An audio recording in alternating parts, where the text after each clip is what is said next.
একটা বিশাল থালায় পোলাও, কোরমা, খাসির রেজালা, কাবাব, আস্ত দুটো মুরগির গ্রিল, ঘন ডাল, সালাদ, মিষ্টি সব কিছু সাজিয়ে রাখা হয়েছে। নতুন বর সাইবানের সঙ্গে খেতে বসেছে তার বন্ধুরাও। গরুর মাংসের তরকারিটা আলাদা রাখা হয়েছে অনুরাগের কথা চিন্তা করে। কার্পেটের উপর পাত পেরে খেতে বসেছে সকলে, এক থালাতেই। নীরব এত বড় সাইজের গ্রাস মুখে তুলছে যেন তার খাবার কেউ টেনে নিয়ে যাবে। আফনান ছাগলের মতন কচকচ করে কাঁচামরিচ খেয়ে যাচ্ছে। এই নিয়ে বন্ধুদের মাঝে হাসাহাসির কমতি নেই। এখানে শুধু পুরুষেরা আছে, মেয়েদের খাবারের ব্যবস্থা আলাদা করে গেস্ট উইংয়ে করা হয়েছে। খেতে খেতে সবার প্রথমে নীরব বলে উঠল, ভাই, কে যেন এককালে বলেছিল আমাদের মেয়েদের সুগার ড্যাডি হবে। খুঁজিস না, এখন সে এক বাচ্চার ড্যাডি হয়ে গেছে। অট্টহাসি হেসে বলে উঠল আফনান। নীরব বন্ধুর সঙ্গে তাল মেলালো। আবার কি বলে, কবর অবধি কবুল। ও মাগো, টুরু লাভ। শেষ গুরু, তুই শেষ। তরকারির ঝোলমাখা হাতটাই চটাস করে আফনানের গালে বসিয়ে দিল সাইবান। খিলখিল করে হেসে উঠল সকলে। অনুরাগ অবধি আজ মজা নিতে ছাড়ল না। এই, তোরা ওকে এত জ্বালাতন করিস না তো। এমনিতেই সবে জ্বালাতনের দায়িত্ব শুরু হয়েছে, একটা বাচ্চা পালা কি কম?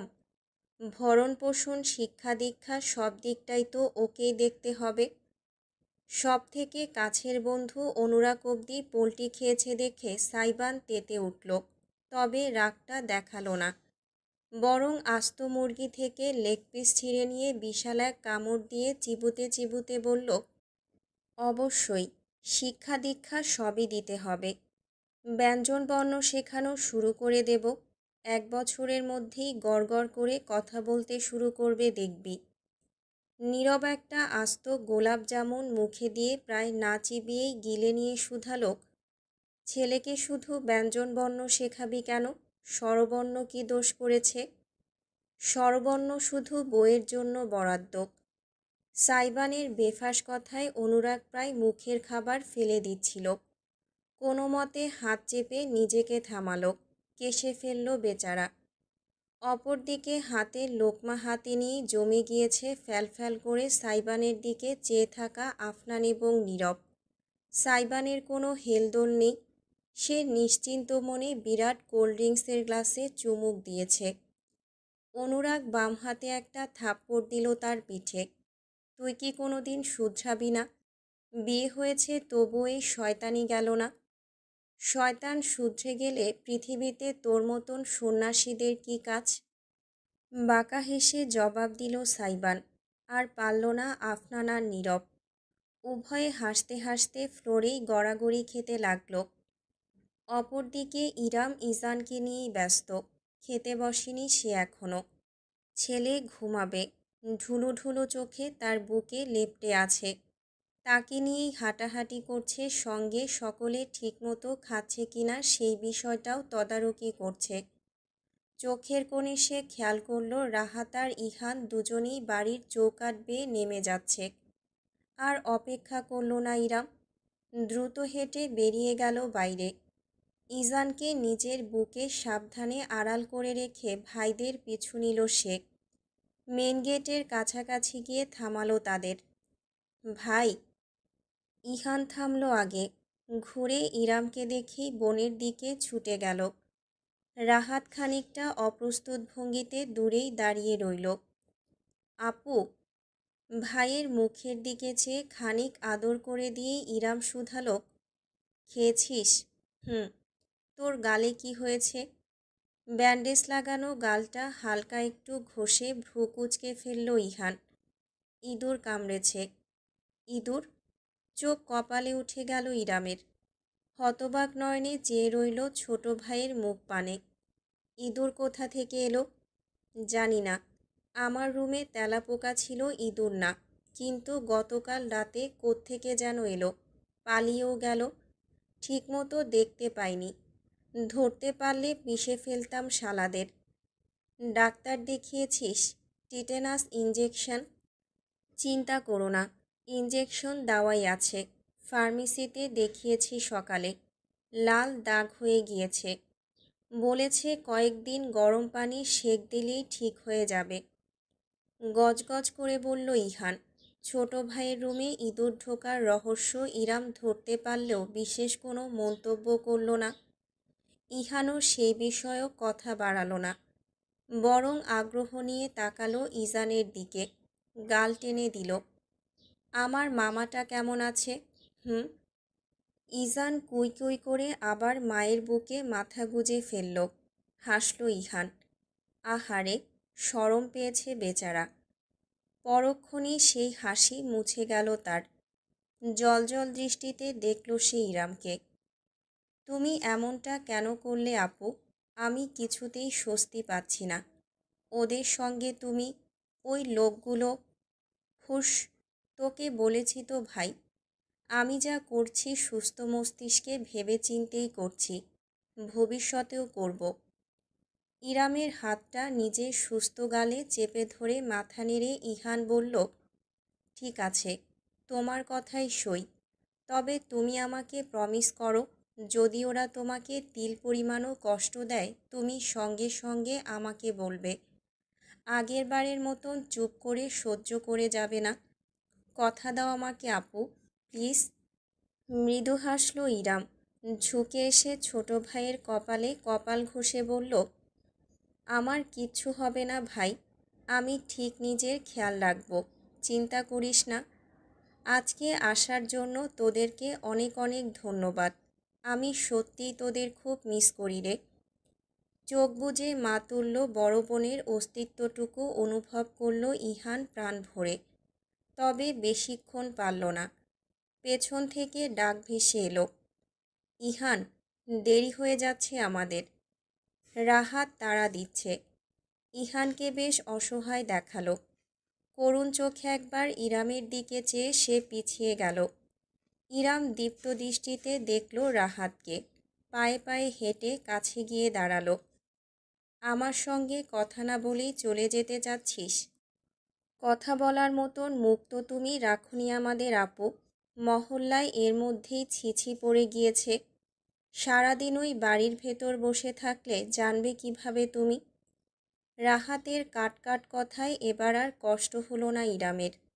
ঠিকই, নাক কেটে ফেলেছি তোদের, তাই না? হ্যাঁ, ভাবলেই আমার লজ্জা লাগছে তুমি নিজের হাঁটুর বয়সী একটা ছেলের সাথে বিয়ে করেছো। তাও আবার ওই কি যেন ফিজেনা ডিজে, নেশার পার্টি করে বেড়ায়। আতপাগলা বেয়াদব ছেলে একটা। দুলাভাইকে নিয়ে ভদ্রভাবে কথা বলবি। ইরামের হঠাৎ প্রতিবাদে থমকে গেল রাহাত। প্রসারিত নয়নে চেয়ে রইল বড় বোনের দিকে। ইরাম তার মুখোমুখি হলো বিনা দ্বিধায়। বোনকে যখন সামান্য আশ্রয়টুকু দিতে পারিসনি তখন তার ব্যক্তিগত জীবন সম্পর্কে কথাও বলতে আসবি না। আর হ্যাঁ, আরেকটা কথা, ইজান ঘুমিয়ে গিয়েছে বুঝতে পেরে ছেলেকে কাঁধের উপর তুলে নিজের শাড়ির আঁচল দিয়ে ঢেকে নিজে ইরাম দৃঢ় গলায় বলল, মায়ের সম্পত্তিতে মেয়েদের ভাগ আছে। মুন্সিবাড়িতে আমার যে ভাগ সেই ভাগ আমায় বুঝিয়ে দিবি। না হলে সমপরিমাণ টাকা দিয়ে সেই ভাগ আমার থেকে কিনে নিবি। 2 মাস সময় দিচ্ছি। কি করবি ভেবে আমাকে জানাস। আর দাঁড়ালো না ইরাম। হতবাক রাহাতকে সম্পূর্ণরূপে উপেক্ষা করে ইহানকে শেষ একবার নরম দৃষ্টিতে দেখে হনহন করে হেঁটে সে বাড়ির ভেতর চলে গেল। ইহান নিজের জিন্সের পকেটে হাত ঢুকিয়ে তির্যক হেসে বড় ভাইকে পাশ কাটিয়ে হেঁটে যেতে যেতে বলল, সারা জীবন বিড়াল দেখতে দেখতে একদল ভুলেই গিয়েছিল বিড়াল কেন বাঘের মাসি হয়। রাত 9টা।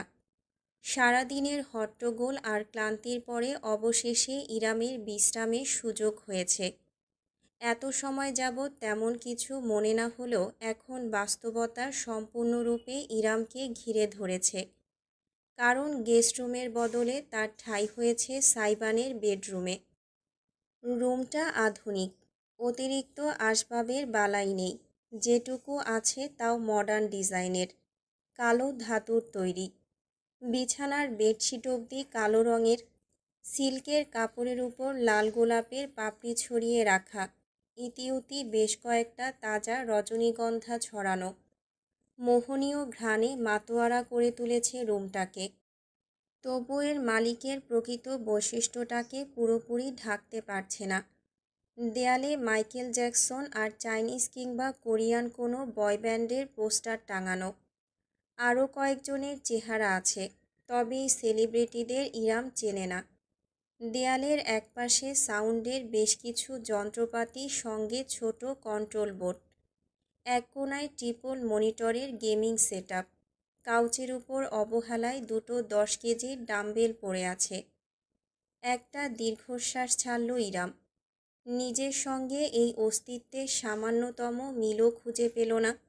তার ভালো লাগে বই, খোলামেলা পরিবেশ, বেশি হলে একটা ঝুল দোলনা, মাঝে মধ্যে গান শোনার জন্য অ্যান্টিক রেডিও সেট। এই তো, খুব বেশি চাহিদা তার কোনো কালেই ছিল না। সে সত্যি সাইবান আলাদিনের সঙ্গে এক সূত্রে বাঁধা পড়েছে, এই রুমটাই তার প্রমাণ। ক্ষণস্থায়ী হলেও এই রুমটাই আপাতত তার ঠিকানা। হিসেব মতে আজকে ইরামের বাসর রাত। তবে এই রাত নিয়ে কোনো প্রকার আগ্রহ, আকাঙ্ক্ষা কিংবা ভাবার ইচ্ছাটুকুও তার মাঝে নেই। ইজানকে আজ কৌশলে সামিয়া নিজের কাছে রেখে দিয়েছেন। মুখে না বললেও ইরাম বুঝতে পেরেছে তাদের প্রাইভেসি দিতে, যার আদতে কোনো প্রয়োজন ছিল না। এমন কিছু এখানে হতে যাচ্ছে না, তবে সেই কথা শুধু সে আর সাইবানই জানে। নিজের শাড়ি বদলানোর কথা ভাবল ইরাম, তবে সঙ্গে করে কাপড় আনতে তো ভুলে গিয়েছে। দরজা খুলে বাইরে গিয়ে আবার নিয়ে আসবে, এত কাহিনী কে করবে? তার থেকে গয়না খুলে একটু ফ্রেশ হওয়া যাক ভেবে ইরাম গলা আর কান থেকে হালকা গয়নাগুলো খুলে রাখল।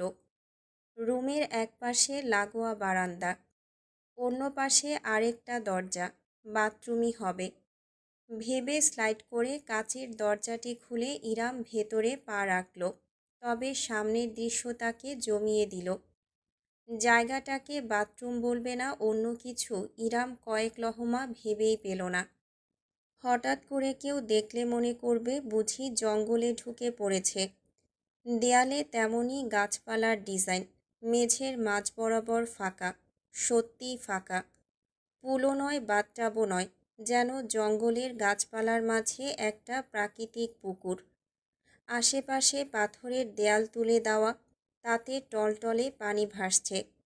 সিলিংয়ের সঙ্গে লাগোয়া ঝর্ণা বেয়ে বৃষ্টির মতন ঝিরিঝিরি পানি ঝরছে পুকুরের ন্যায় স্থানটির উপর। পাথরের সিঁড়ি নেমে গিয়েছে কয়েক ধাপ ভেতরে যাওয়ার জন্য। ইরাম হাঁ করে তাকিয়ে রইল রীতিমতো। সে একটুখানি হাত মুখ ধোবে, কিন্তু এমন জায়গায় তো হাত মুখ ধুতে মন চায় না, শুধু তাকিয়ে থাকতে ইচ্ছা হয়, যেন ছুঁয়ে দিলেই জাদুকরি জায়গাটার মায়া কেটে যাবে। এটা কেমন বাথরুম? এটাকে বলে জাকুজি।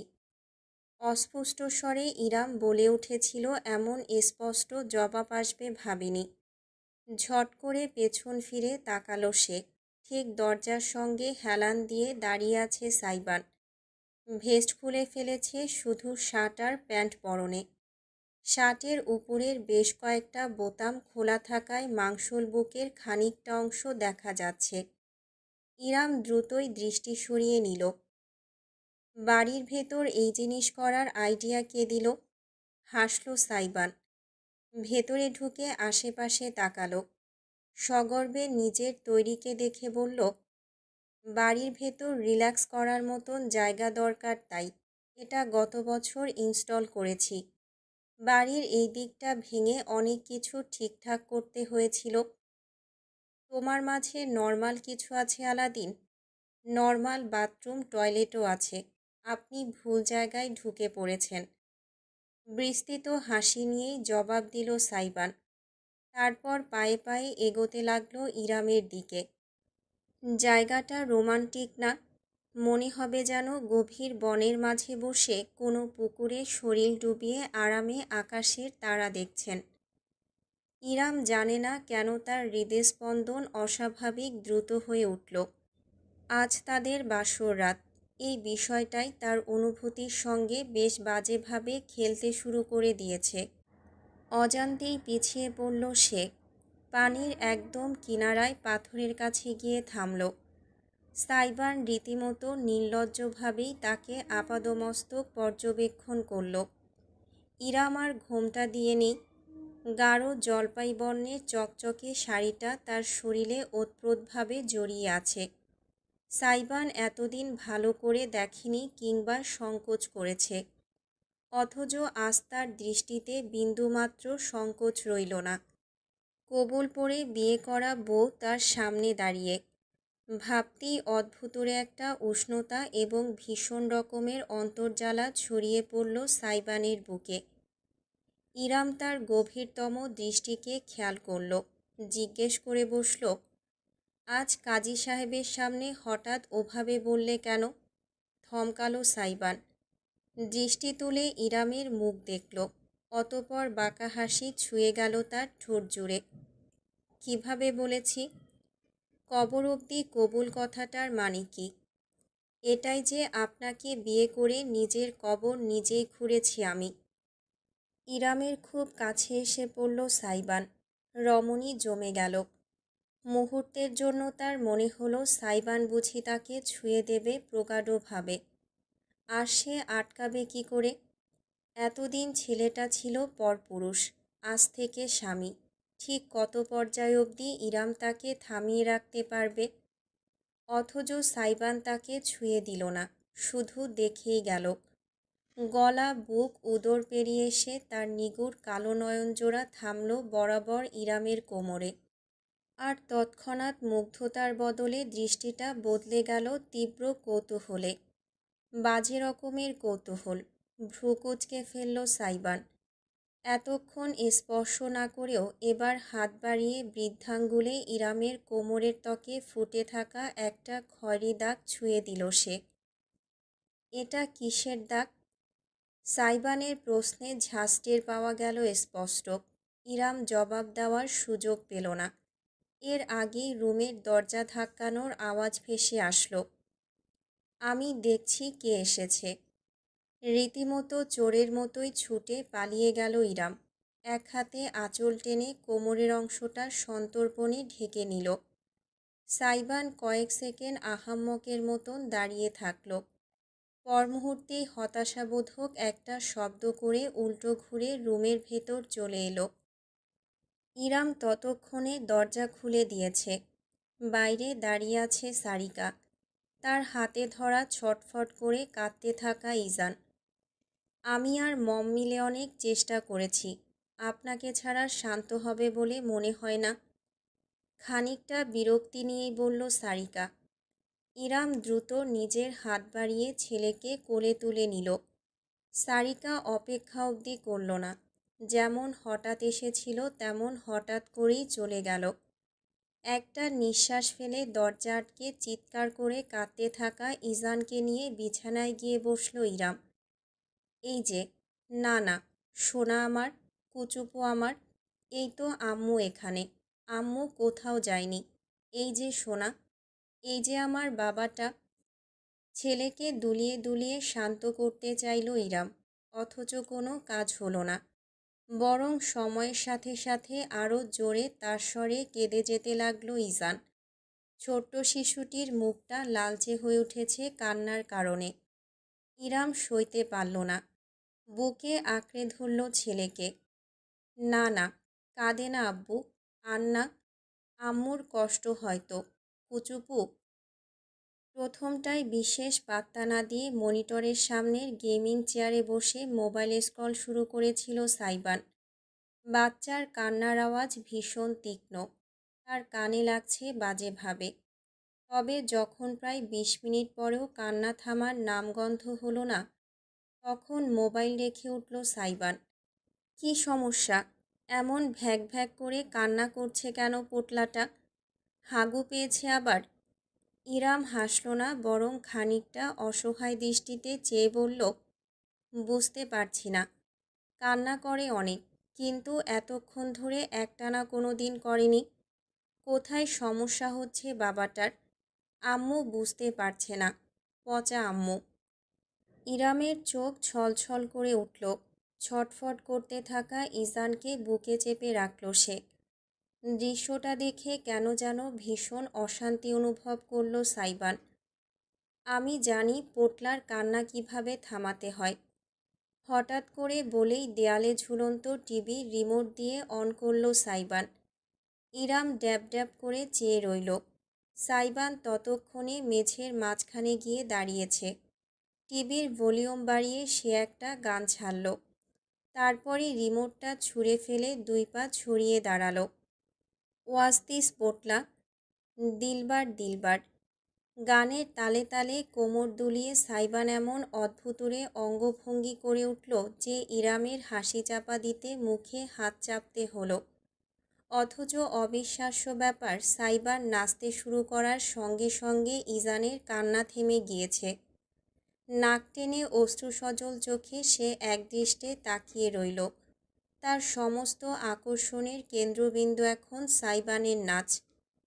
আব তো হোশ না খাবার হে, ইয়ে ক্যাসা আসার হে, তুমসে মিলনে কে বাদ দিলবার। সাইবানের কোমর দোলানো নাচের তালে তালে আচমকা ইজান হাতে তালি মেরে বুঝি গেয়ে উঠল। আইয়া। ইরাম না পারতে হেসে ফেলল এবার। তার চোখের পানি হুট করে শুকিয়ে গিয়েছে। সাইবানের নাচের সাথে সাথে ইজানের সব ভুলে লাফিয়ে ওঠাটা তার মনে দাগ কেটে গিয়েছে। অজান্তে সে জলজলে চোখে চেয়ে দেখল সামনের মানুষটাকে। পাগলাটে একটা ছেলে, একদম লাগামহীন ঘোড়ার মতন, বেশরমের মতন কোমর দুলিয়ে যাচ্ছে। ভালোই দোলাচ্ছে যদিও। ইরাম লজ্জাবোধ করল। কি ভাবছে সে? তবে তার বিশেষ কোনো সন্দেহ রইল না। এই বিবাহিত জীবনটাকে যত কঠিন হবে বলে সে ভেবে এসেছে ততটা কঠিন নাও হতে পারে। পরদিন সকাল। একদম ভোরে ঘুম থেকে উঠে গিয়েছে সাইবান। ফ্রেশ হয়ে জিম রুম থেকে 1 ঘন্টা ওয়ার্কআউট করে সাউন্ড রুমের কিছু যন্ত্রপাতি ঠিকঠাক করে এসেছে। বাড়ির সবাই এখনও ঘুমে। শুধু সুগন্ধা উঠেছে বোধহয়। নিচতলার কিচেন থেকে থালা বাসনের শব্দ শুনে বোঝা যাচ্ছে। ঘেমে একাকার হয়ে গিয়েছে সাইবান। বাথরুম থেকে সংক্ষিপ্ত একটা গোসল সেরে তোয়ালেতে মাথা মুছতে মুছতে যখন সে বেরোলো তখন ঘড়িতে সময় 8:30। তোয়ালেটা বারান্দায় ঝুলিয়ে সে যখন রুমের ভেতর ফিরে এলো তখন ভীষণ অপ্রত্যাশিত একটা দৃশ্য তাকে স্বাগত জানালো। তার বিছানার উপর পরম শান্তিতে ঘুমিয়ে আছে ইরাম। রমণীর বুকের সাথে ঘেঁষে গভীর ঘুমে আচ্ছন্ন ইজান। গতকাল প্রায় ভোরের দিকে ঘুমানোর সুযোগ হয়েছিল। সারাটা রাত থেকে থেকে জেগে উঠে মাকে জ্বালিয়েছে সে। সাইবান মরার মতো সোফায় পড়েছিল। বালিশ চাপা দিয়ে রেখেছে কানে। হাতে গোনা কিছু ঘন্টা হয়তো ঘুমিয়েছে। আবার 7টার আগেই উঠে পড়েছে। গভীর দৃষ্টিতে দেখল সে বিছানায় থাকা মা সন্তান উভয়ের উপর সকালের স্নিগ্ধ আলোক রশ্মি প্রতিফলিত হয়ে একটা স্বর্গীয় ভাব সৃষ্টি করেছে। সাইবান নিষ্পলক চেয়ে রইল। কতক্ষণ যাবৎ চেয়ে রইল নিজেও বলতে পারবে না। তার ভাবতেও অবাক লাগছে বিছানায় শুয়ে থাকা রমণী এবং ছোট্ট নাজুক প্রাণটি এখন তারই পরিবারের অংশ। পায়ে পায়ে বিছানার কাছে এগিয়ে এলো সাইবান। গতকালের ক্লান্তি তাকে ঘুমাতে দেয়নি। অপরদিকে ইরামকে জড়িয়ে রেখেছে গভীর ঘুমের চাদরে। অজান্তেই হাঁটু মুড়ে বিছানার পাশের কার্পেটের উপর বসে পড়ল সে। ইরামের একটা হাত লম্বা করে রাখা, অপর হাতটা ইজানের শরীরের উপর। 2 হাতেই টকটকে মেহেদি। সেই মেহেদি দেখেই কিছু একটা মাথায় এলো সাইবানের। ঝুঁকে এলো সে। লম্বা করে রাখা হাতটার উপর ঝুঁকে অতি মনোযোগ দিয়ে দেখতে লাগলো। সিম্পল অথচ বেশ সুন্দর কারুকার্য। জলজল করছে যেন রত্নের মতন। হৃদস্পন্দন বেড়ে গেল সাইবানের। হন্য হয়ে সে খুঁজে বেড়ালো। কোথায় কোথায় আছে? আছে কি নেই। অবশেষে সাইবানের খোঁজ থামল। দৃষ্টি প্রসারিত হলো, সঙ্গে ঠোঁটে ফুটল এক পরিতৃপ্ত মায়াবী হাসি। গচা। বিড়বিড় করল সে আপন মনে। ইরামের হাতের মধ্যমা এবং অনামিকা আঙুলের ঠিক মাঝখানে চাপা জায়গাটায় পেঁচানো অক্ষরে লেখা, আমার আলাদিন। ফিসফিস করে উচ্চারণ করল সাইবান। জানে না কেমন অনুভূতি হলো বুকের ভেতর। নিষ্পলক চেয়ে রইল এক নাগাড়ে সে। ইচ্ছে হচ্ছে না দৃষ্টি ফিরিয়ে নিতে। ইরামের প্রশান্তিতে ছাওয়া ঘুমন্ত মুখটা দেখল সে অত্যন্ত আবেগ নিয়ে। তারপর আবারও দেখল আঙুলের ফাঁকে লুকিয়ে রাখা নামটাকে। নিজের ফোন বের করে নিঃশব্দে বেশ কয়েকটা ছবি তুলে নিল সাইবান। কেন সে নিজেও জানে না। ফোন রেখে সে ঝুঁকে এলো। সাবধানী আঙুলে ছুঁয়ে দিল মেহেদির রঙে রাঙিয়ে থাকা আঙুলটাকে। ইরাম সামান্য নড়ে চড়ে উঠতেই জমে গেল সে। অথচ রমণীর ঘুম ভাঙল না। শুধু ছেলেকে ঘুমের ঘোরে নিজের আরও খানিকটা কাছে টেনে পুনরায় নিদ্রায় নিমজ্জিত হলো সে। বুকের ভেতর আটকে রাখা নিঃশ্বাসটা ছাড়ল সাইবান। অতি সাবধানে নিজের নাম লেখা ইরামের আঙুলটা তুলে নিল সে। কি হলো সে বলতে পারবে না। ঝুঁকে গেল। সেই নরম আঙুলের ডগায় আলতো করে স্পর্শ করল নিজের ঠোঁট। অতি ক্ষীণ এক মুহূর্তের আলতো ছোঁয়া। চোখ বুজে নিল সাইবান। আনমনে ফিসফিস করল, আপনার আলাদিন।